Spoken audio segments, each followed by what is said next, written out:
प्यारे बच्चों, कक्षा से 6 के गणित के सत्र में आपका स्वागत है। आपको पता ही है पहले से ही कि हम आजकल वर्कशीट कर रहे हैं, मिशन कोशिश वर्कशीट, जो पूरी 8 होनी है। 6वीं वर्कशीट आपके सामने आ गई है। इस समय 5 इससे पहले हो चुकी हैं, अब 6वीं वर्कशीट चल रही है। ठीक है, ये वर्कशीट हमारे सामने है। देखिए, इसमें हमने क्या करना है इस बार हमने करना है आंकड़ों का संकलन एवं प्रदर्शन। ये हमें करना है इस बार। इसमें देखिए, आंकड़ों का संकलन करना है, उसके बाद आंकड़े एकत्रित करने हैं, आंकड़ों को व्यवस्थित करना है। ठीक है ना, ये सीखना है हमने। आरोही अवरोही क्रम में आंकड़ों को लगाना, दंड आलेख बनाना सीखना है हमने। ठीक है ना, और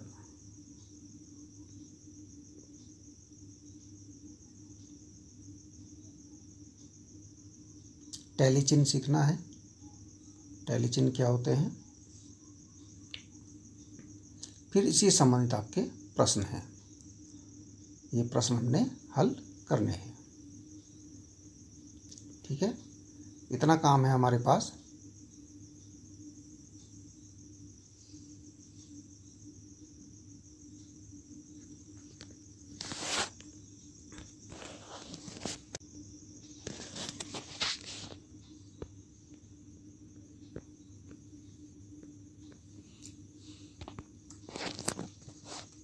तो इस वर्कशीट को हमने कैसे करना है, ये देखिए। हम कुछ पार्ट में इसको करेंगे, पूरा नहीं करेंगे एक बार में। ठीक है, इसके लिए देखिए, जो पहला इसमें है, सबसे पहला इसमें जो एग्जाम्पल दिया गया है वो है आंकड़ों का संकलन एवं प्रदर्शन। आपने टीवी पर क्रिकेट देखते समय स्कोर बोर्ड देखा होगा या अखबार में भी देखा होगा। ठीक है ना, देखिए, इसमें गेंदबाज का नाम होता है। जैसे ABCD कोई भी गेंदबाज है, उसने 10 ओवर फेंके, 2 मेडन ओवर फेंके, मतलब जिसमें कोई रन नहीं दिया, कुल रन दिए 40 और लिए गए विकेट हो गए 3। ठीक है ना।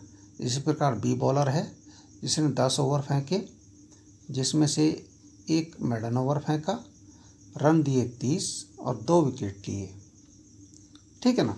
इस प्रकार से जो है हमें एक आंकड़े दिए रहते हैं। ऐसे ही C बॉलर है, उसने 10 ओवर दिए, 2 मेडन ओवर दिए, 20 रन दिए, 20 रन उसके बॉल पर पड़े और 1 विकेट लिया गया उसके द्वारा। ठीक है ना। ऐसे नीचे देखिए बल्लेबाज यानी बैट्समैन, एक बैट्समैन है जिसने 45 रन बनाए, गेंद खेली उसने 62। ठीक है ना, और कितने समय तक रहा वो वहाँ पर, 75 मिनट तक।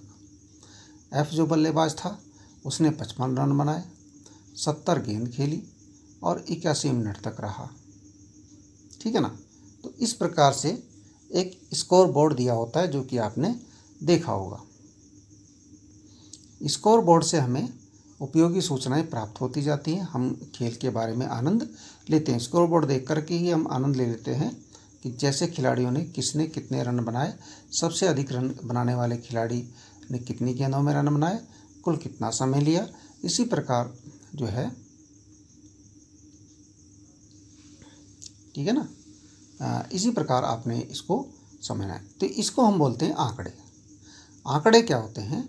आंकड़े संख्याओं के वे संग्रह हैं जो कुछ सूचना देने के लिए एकत्र किए जाते हैं। ठीक है, इंग्लिश में बोलते हैं डेटा। ठीक है, तो आंकड़े क्या होते हैं? आंकड़े वे संग्रह हैं जो कुछ सूचना देने के लिए एकत्रित की जाते हैं। ये आपने लिखना है, वो केवल समझने का था जो स्कोर बोर्ड है। लिखना ये है जो हमने यहाँ पर लिख करके समझाया है। ये है आंकड़े। आंकड़े संख्याओं के वे संग्रह हैं जो कुछ सूचना देने के लिए एकत्रित किए जाते हैं। इंग्लिश में बोलते हैं आंकड़ों को डेटा, DATA। DA TA, चाहे डेटा बोल लीजिए चाहे डाटा बोल लीजिए, ठीक है ना। अब देखिए आंकड़ों का संकलन हम कैसे करते हैं, ठीक है। आंकड़ों को हम कैसे दिखाते हैं, देखिए इससे पहले आप सीखेंगे मिलान चिन्ह, टैली चिन्ह। मिलान चिन्ह क्या होता है, देखिए एक के लिए हम एक लकीर खींचते हैं, यानी लाइन करते हैं, यहाँ पर एक डंडी बना देते हैं, जैसे सामान्यतः हम एक लिख भी देते हैं, ऐसे एक डंडी बनाई हमने, इसका मतलब एक है, एक लकीर से। दो के लिए दो लकीर हो जाती है, यानी दो डंडी हो जाती हैं। तीन के लिए तीन लकीर यानी तीन डंडी हो जाती हैं। चार के लिए चार लकीरों की संख्या हो जाती है, यानी कि चार डंडी होती है। अब पाँच के लिए, पाँच की इसमें थोड़ा सा अलग है, पाँच के लिए पाँच डंडी नहीं खींचेंगे, चार डंडी खींचेंगे और पाँचवीं डंडी ऐसे कर देंगे। ये हमारा पाँच है, इसको हम पंजा भी कहते हैं। आठ के लिए क्या होगा, आठ के लिए क्या करेंगे, एक दो तीन चार पाँच, एक पंजा बनाया, और पाँच के बाद कितने की और आवश्यकता है, तीन, और एक दो तीन हो गए, पाँच और तीन आठ। इस प्रकार हम आठ के लिए बनाएंगे। इनको बोलते हैं मिलान चिन्ह या टैली चिन्ह, ठीक है ना। अब देखिए एक प्रश्न है, विद्यालय में विद्यार्थियों से पूछा गया कि वे कौन सा खेल खेलना चाहते हैं, जैसे क्रिकेट, फुटबॉल, कबड्डी, पकड़म पकड़ाई या खो खो, इनमें से कौन सा खेल वो खेलना चाहते हैं। तो कक्षा के बच्चों ने उत्तर गिनकर निम्न तालिका बनाई। देखिए कबड्डी खेलने वाले 9 हैं, क्रिकेट खेलने वाले 11 हैं, फुटबॉल खेलने वाले 5 हैं, खो खो खेलने वाले 7 हैं, और पकड़म पकड़ाई खेलने वाले 10 हैं, ठीक है। देखिए अब जो कबड्डी खेलने वाले 9 हैं, उनके लिए मिलान चिन्ह कैसे लगा, टैली चिन्ह। हमने 4 खड़ी डंडी लगाई, उसके बाद ये पंजा बनाया, और फिर ये 5 हो गई, 5 और 4 डंडी और लगा दी, हो गई 9।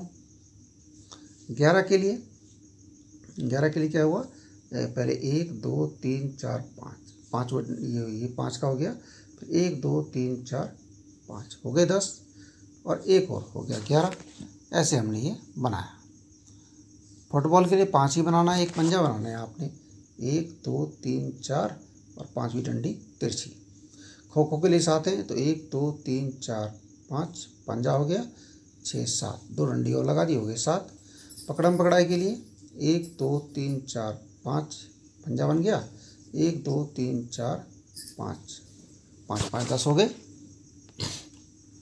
इस प्रकार करते हैं हम, टैली चिन्ह लगाते हैं समझने के लिए। अच्छा, अब इसको देख करके, सारणी को देख करके आप कुछ प्रश्नों के उत्तर आसानी से दे सकते हैं कि सबसे ज़्यादा बच्चे कौन सा खेल खेलना चाहते हैं। सबसे ज़्यादा देखिए यहाँ इसमें 11 हैं, तो ये यहाँ लिखेंगे क्रिकेट, ठीक है ना। और वह कौन सा खेल है जिसमें सबसे कम बच्चे खेलना चाहते हैं, वो देखिए यहाँ पर है। फुटबॉल में 5 ही है, बाकी सब में ज़्यादा है, तो ये फुटबॉल।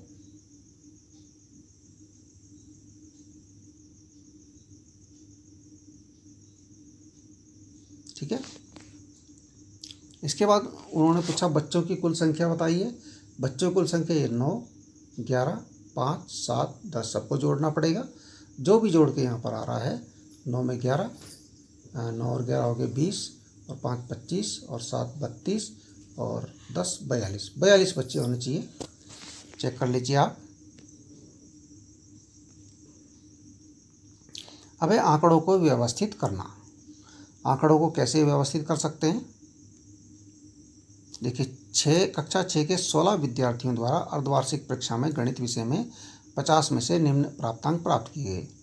किसी ने 30 प्राप्त किए, 50 में से किसी ने 16, किसी ने 17, किसी ने 25, किसी ने 21, किसी ने 20, किसी ने 28, 35, 45, 48, 40, 44, 32, 18, 24, 30 इस प्रकार से अंक प्राप्त किए।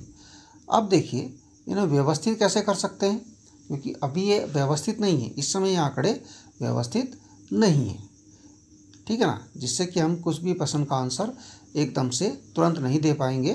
जब तक इन्हें सही प्रकार से हम व्यवस्थित ना कर लें। या तो आरोही क्रम में या अवरोही क्रम में, दो प्रकार से व्यवस्थित कर सकते हैं और या सारणी बना सकते हैं। तीन प्रकार हो सकते हैं, आरोही क्रम, अवरोही क्रम या सारणी बना लें। ठीक है ना। आरोही क्रम में देखिए क्या होगा। आरोही क्रम में मतलब जो सबसे छोटा आंकड़ा होगा सबसे पहले, उसके बाद जो उससे बड़ा होगा, उससे बाद उससे बड़ा, उससे बाद उससे बड़ा, इस प्रकार से करते करते सबसे जो बड़ा है, सबसे ज़्यादा जो आंकड़ा है वो सबसे लास्ट में आएगा। यानी एक बढ़ता हुआ क्रम हम इसको देंगे। आरोही क्रम में लिखेंगे यानी बढ़ते हुए क्रम में लिखेंगे। तो इसमें देखिए सबसे पहले 16 था सबसे कम, वो हमने आगे लिख दिया। फिर उसके बाद 17 था, 17 लिख दिया। उसके बाद 18 था, 18 लिख दिया। ठीक है ना। फिर 20 था तो 20 लिख दिया। 21 था तो 21 लिख दिया। इस प्रकार से हम इसको क्रम से लगा रहे हैं। या अवरोही क्रम में भी लिख सकते हैं। आरोही के अलावा अवरोही क्रम में भी व्यवस्थित कर सकते हैं। अवरोही क्रम में क्या करेंगे, जो सबसे बड़ा होगा सबसे पहले, फिर से छोटा छोटा छोटा, लास्ट में सबसे छोटा आएगा। ठीक है ना। अब आरोही अवरोही क्रम में जब व्यवस्थित हमने कर लिया, और हाँ एक बात और है कि इसमें 50 में से अंक प्राप्त किए गए हैं, तो वो बच्चे जिनके 17 से कम अंक हैं वो फेल हैं। 17 से कम अंक वाले फेल हैं। ठीक है ना। 17 या उससे कम अंक वाले। तो यहाँ अगर पूछा जाए कितने विद्यार्थी उत्तीर्ण हुए, तो 17 या उससे कम आपके यहाँ पर है। ठीक है ना। बाकी सब ज़्यादा हैं। तो कितने बच्चे पास उत्तीर्ण हुए, 2 तो ये फेल हो गए क्योंकि इनके 17 है, एक के 17, एक के 16 है। ठीक है ना। अब ये 16 बच्चे थे टोटल, 16 में से 2 घटा दीजिए तो बच्चे कितने, 14 बच्चे उत्तीर्ण हुए। कितने बच्चे उत्तीर्ण हुए गिन भी सकते हैं। और कितने विद्यार्थी अनुत्तीर्ण हुए, भाई शुरू के 2 हुए। कितने विद्यार्थियों ने 30 या 80 अधिक अंक प्राप्त किए, 30 या अधिक अंक। यहाँ आप चेक कर सकते हैं 30 या अधिक अंक। देखिए 30 से शुरू करो, 1 2 3 4 5 6 7 8, 8 बच्चे ऐसे हैं जिन्होंने 30 या उससे अधिक अंक प्राप्त किए। ठीक है। अच्छा आगे देखिए, एक गांव के 12 परिवारों में बच्चों की संख्या सारणी में दी गई है। गांव के 12 परिवार हैं। देखिए परिवार है 1, परिवार नंबर 1 2 3 4 5 6 7 8 9 10 11 12, ये परिवार नंबर है। ठीक है ना। और बच्चों की संख्या है,